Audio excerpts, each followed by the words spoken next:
My mom used my gold credit card for my grandpa's emergency medical treatment. Just 3 days later, I saw photos of my sister at a luxury villa in Hawaii. When I asked how she paid for it, she just smirked and said, "You're rich now, right?" That very night at her birthday party, she played a private conversation clip of mine, turning my words into a public joke. I stayed silent. But the next morning, her iCloud accidentally shared 67 files with our entire family. My mom called me at 6:42 a.m., her voice breathless as if she'd been running. "It's your dad," she said. "He had collapsed. They're doing tests." We had to act fast.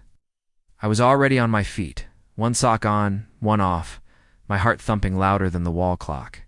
She paused, then uttered the words that broke something I didn't know could break. "I used your gold card. We didn't have time." My chest tightened. Of course I replied, "Anything he needs." I sank onto the edge of the bed, my fingers cold. Around the phone. The gold card, my emergency-only card. No spending limit. No shared access, just for absolute emergencies. But I didn't argue. I never did. Not when it came to them. That was Monday. By Thursday, my sister was in Hawaii. I knew because the photos started appearing like a rash of mosquito bites. First, a boomerang of champagne glasses clinking by an infinity pool. Then, a shot of her in a silk robe, coral-painted toes, lounging on a balcony overlooking the sea. Villa Dreams. The caption read, "Soft Life." I didn't feel anger then, just a familiar ache. It's like realizing too late that I'd been excluded from the narrative yet again. I stared at the screen until my vision blurred. When I texted her, it wasn't an accusation, not even cold. "You swing this?" She replied in under 10 seconds. "You're rich now, right?" That was it. No shame, no explanation, just those 5 words and a kiss emoji, as if it was a private joke we both understood. I didn't reply. It was her birthday that night and I still showed up. That's just what I do. She wore a sequin jumpsuit that shimmered like foil under the club lights. Her boyfriend DJ'd the first hour, and her friends screamed with every beat drop. I stood by the cake table, sipping flat Prosecco, watching from the periphery, as always. Then came the shout. "I have a little surprise," she announced, grabbing the mic. The room hushed, a silence spreading through the crowd like perfume. She played a video clip of me, my voice, a private conversation from 2 months ago that I barely remembered. I was tired, vulnerable, talking about feeling invisible, about wishing just once someone would choose me without needing something. In return, she had recorded it. She played it, then she laughed. "Drama King energy," she said, and everyone laughed with her. I stood there, eyes dry, pulse calm. I didn't move. I didn't defend myself, didn't explain. I just stayed quiet, because I had learned long ago that silence could cut deeper than any scream. They thought that was the end of it. They thought I'd go home and just accept it, like every other time. But the next morning, something changed. I used to let these things slide, hoping it would earn me a place. But silence had only made me invisible. Her iCloud glitched. 67 files auto-shared with every synced contact in her address book, including my mother, my aunts, my cousins, and me.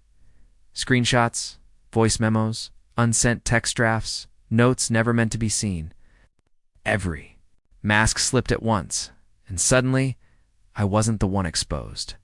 The files weren't just embarrassing, they were damning. Seeing how they joked about me behind closed doors didn't hurt. It clarified everything I'd tried not to admit.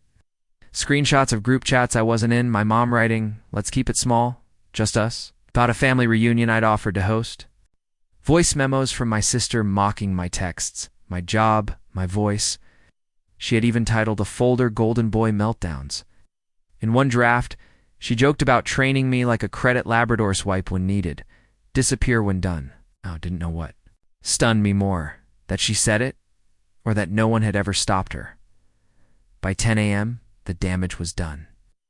The files synced to the shared album we all forgot existed, the one we used for Grandma's birthday slideshows. Everyone saw them. Aunt Sherry texted a single word.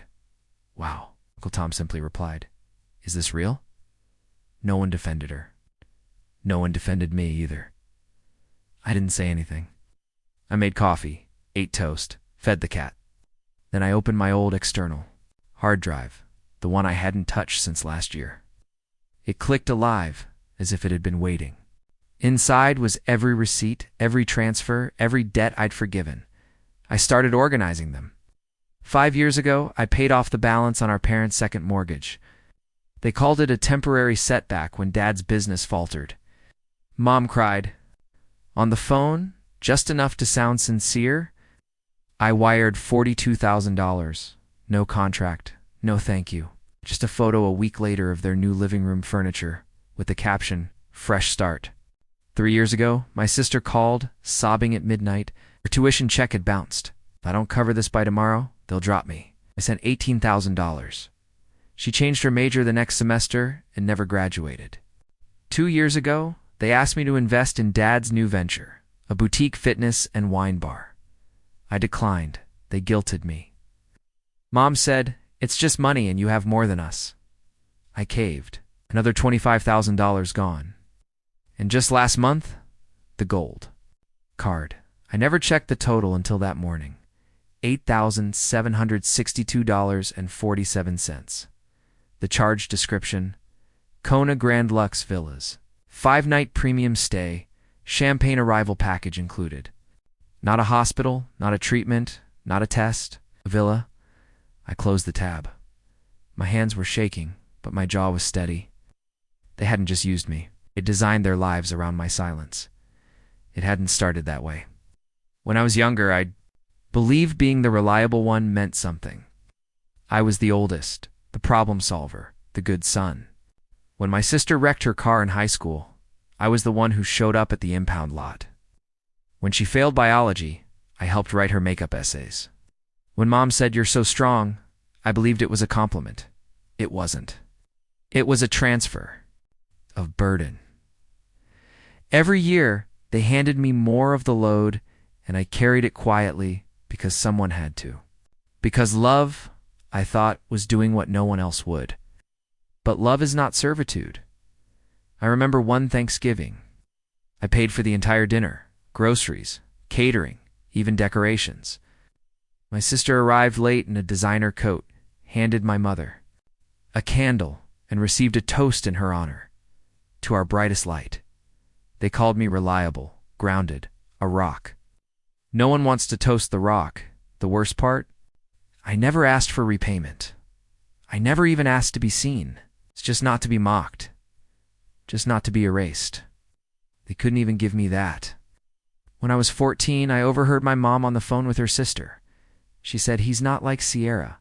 He's safe. You don't have to worry about him." Safe. That was the word they built their lives on. They knew I wouldn't retaliate. They knew I wouldn't raise my voice, wouldn't storm out, wouldn't cut them off. I was the safety net until I wasn't, because that morning, as the texts flooded, as silence took root in the family chat, something clicked. I wasn't angry, I was done. Strange how calm clarity can feel. Letting go wasn't a decision, it was an awakening. That's when I called my lawyer. Yeah, my lawyer's name is Devin Hart. We met 5 years ago when I helped him with a pitch deck for his startup. He owed me a favor. I called it in.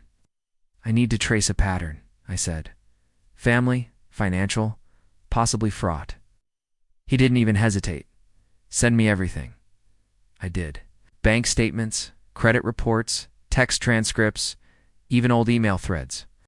I had archived and forgotten. Devin combed through them like a surgeon. 2 days later, he called me back. "It's worse than you think." He found joint account activity I never authorized.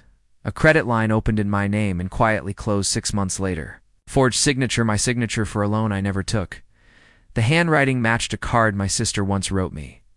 We had it verified. He paused, then said quietly, "This crosses a line." We filed a request with the credit bureau and flagged the incidents. He drafted a letter, then asked a question I hadn't let myself voice. "Do you want to press charges?" I didn't answer. Not yet.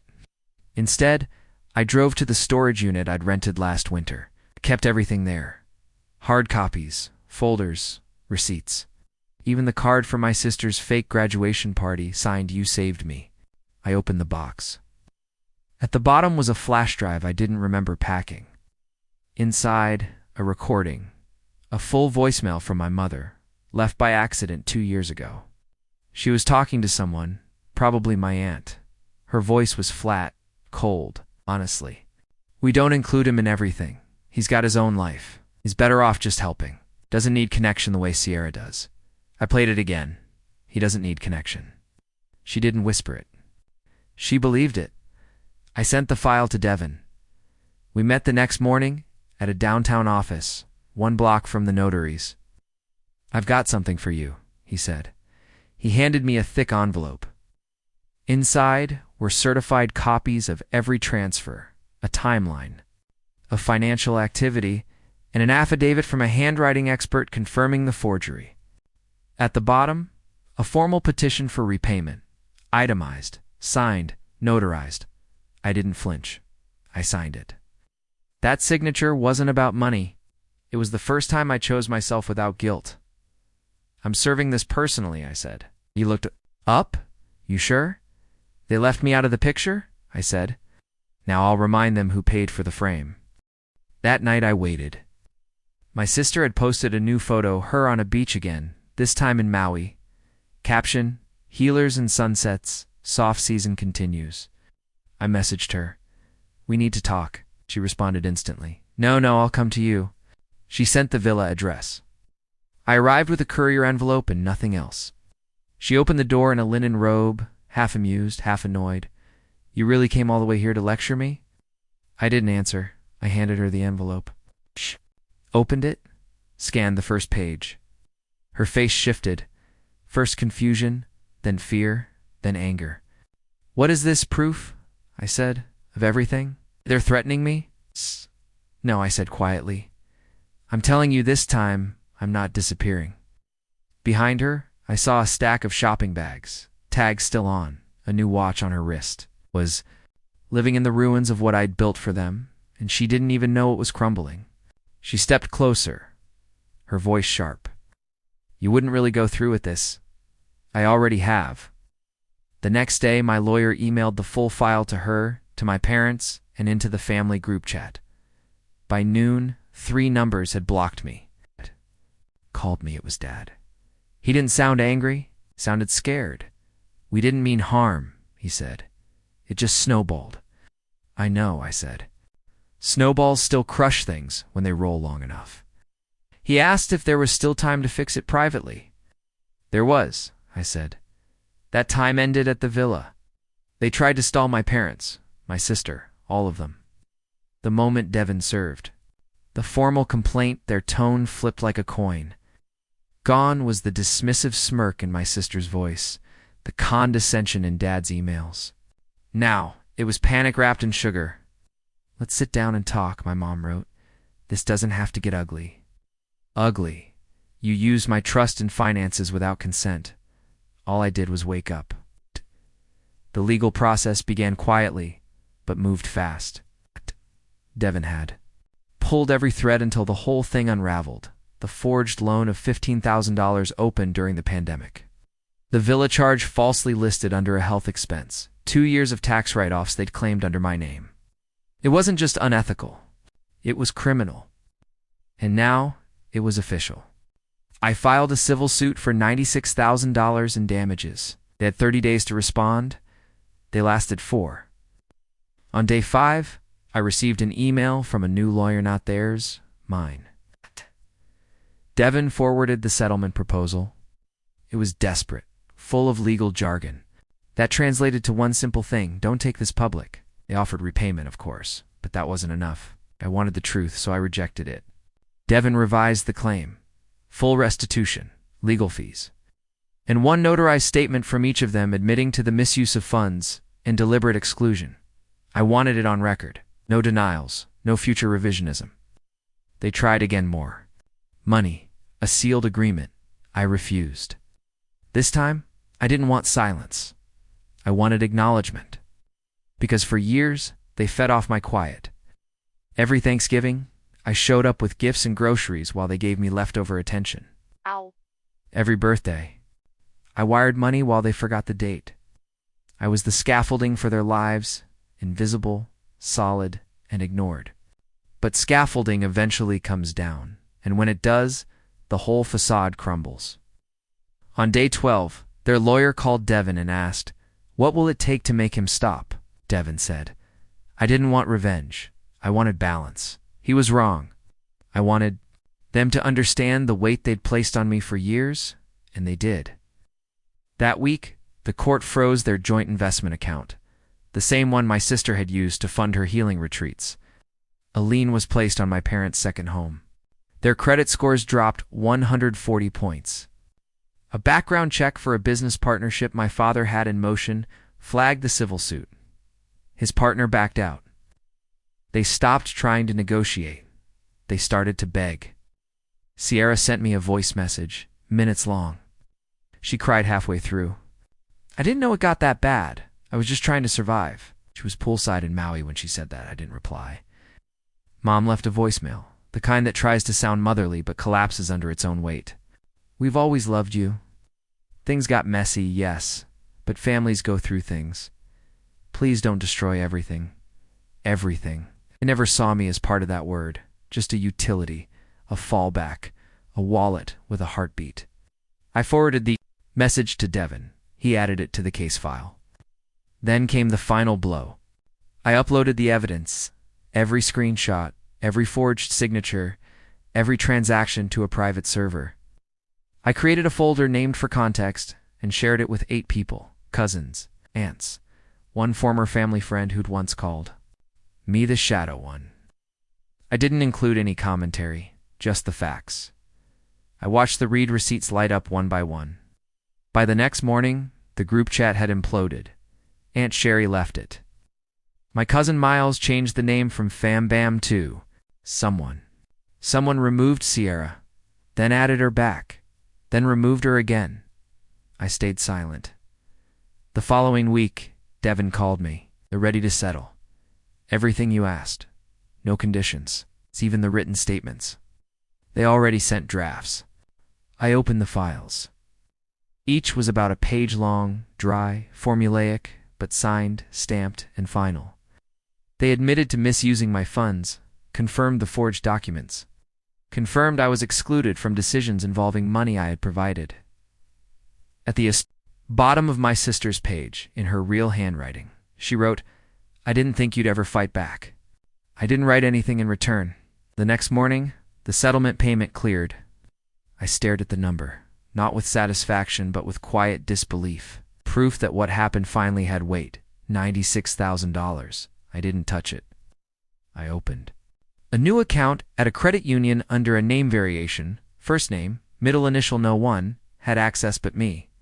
Then I made a final visit, not to their house. That place had never felt like home. I went to the notary's office with Devin. We submitted a copy of the signed statements for permanent archive. "I'll stay here forever," the clerk said, sealing. The folder good, I thought. Some truths deserve paper. After the settlement funds landed in my account, I did 3 things. I closed every joint financial account tied to my name. I froze my credit with all 3 bureaus. I legally changed my mailing address and set up digital alerts for all transactions. Devin confirmed the civil case was resolved. The terms were binding. No appeals, no renegotiation. Exchange for dropping criminal pursuit, I received $96,000 in full restitution. Coverage of legal fees and 3 signed. Notarized statements admitting financial abuse, document forgery, and coordinated exclusion. The document from my sister included a final line in handwriting. "I didn't think you'd go this far. That was the point. I didn't want revenge. I wanted boundaries enforced once. And they held." The villa charge was refunded by the bank and flagged. My sister's card was temporarily frozen. She lost access to her travel rewards account, a minor consequence, but it mattered to her. Dad's secondary business lost a partnership. Due to the lawsuit's visibility, one of his investor background checks turned up the filing. He tried to spin it. They walked. My mother's reputation in her charity circle took a hit. I didn't push that, but I also didn't correct the rumors. They stopped messaging me after week 6. The group chat stayed silent. Eventually, I left it. Devin suggested I move assets to a new account with limited family traceability. I did. Then I took a short leave from work. No dramatic resignation. No social media statements, just space. I relocated temporarily to a quiet town, not to disappear, but to reset. For the first time in years, I wasn't someone's fixer, financier, or fallback. I had no favors to manage, no emergencies to absorb. I bought groceries without calculating what someone else needed. I slept through the night. I stopped checking my phone after dinner. That, more than anything, was the clearest win. After 2 months, I began to rebuild not a new life, just one I fully owned. I started helping at a local bookshop. I offered to digitize their inventory. 3 mornings a week turned into something steadier. No titles, no pressure, just tasks clean. Finite mine. One day I opened an old email draft titled "For When They Notice." It had links to every transfer I ever made for them. Screenshots, dates, context. I deleted it. They would never need that file, because now, even if they did notice, I didn't care. My father sent one final message 3 months after settlement. I know it's too late, but we see it now. You gave more than we ever asked for, and we kept asking anyway. I don't expect forgiveness, just wanted to say it. I didn't reply, not out of cruelty, just clarity. I wasn't angry anymore. I was finished. My sister tried to call once. No voicemail. I blocked the number. There was nothing left to explain. She shared a private clip of mine. Everyone laughed, played a recording of my private confession, then used my money to fly to a luxury villa and laugh about it online. That doesn't get reversed with time. That gets remembered. I went back. Through the photos she'd posted from Hawaii, one image stood out, her on a balcony, smiling at the ocean. That villa was booked with my card. That robe she wore, paid for it. That champagne tray? Mine. That photo captured more than a moment. It held the truth. And I had the receipts. Now I had something else too. Space. No calls, no debt, no vague guilt. I moved back to the city 6 months later, quietly. I didn't tell anyone except Devin and 2 close friends. I signed a lease under my full name, got a place with a window that faced east. I furnished it slowly, deliberately. Nothing borrowed, nothing compromised. I built a life with no backdoor access for people who only remembered me when things broke. I no longer send gifts for their birthdays. I don't visit for the holidays. I didn't send a thank you when my mother mailed a framed photo from years ago, one where I was cropped out, slightly standing at the edge of the group. They never forgot me. They just never made space for me. Now, I made my own. Once I wasn't asking to belong. I was choosing not to shrink.